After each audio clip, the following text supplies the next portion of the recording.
It's very important that we think about Genesis as an ancient book, as we've been saying, especially when it gets to thinking about what information might be in the book of Genesis that affects how we think about science. Lots of the discussions about the Bible and science have to do with these issues of, are we reading the book of Genesis as if God has sort of subtly placed scientific information there for us to read 2,000, 3,000, 4,000 years later as modern people? Or are we supposed to read it as an ancient book? I'm inclined to think the latter, that God was talking to them at the level of what they understood. And so we have to think the way they thought. Remember, that's where authority is. God vested his authority in a human speaker, a human communicator, a human author. God chose to do it that way. And therefore, if we're going to get what has authority, we have to be on board, tracking with the ancient Israelite communicator. So we want to try to think how they thought about the world.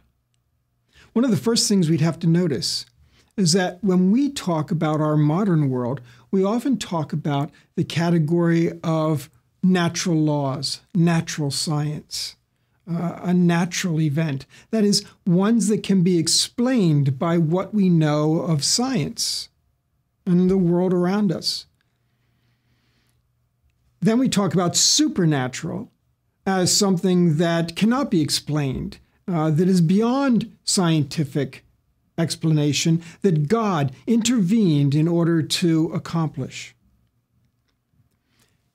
Those categories would be meaningless in the ancient world. In the ancient world, they don't have anything that they call natural. They don't have anything called natural because they believed that God was doing everything. They wouldn't talk about God intervening because you can't intervene in something that you are already doing. If God intervened, then that would suggest that he was not doing it before.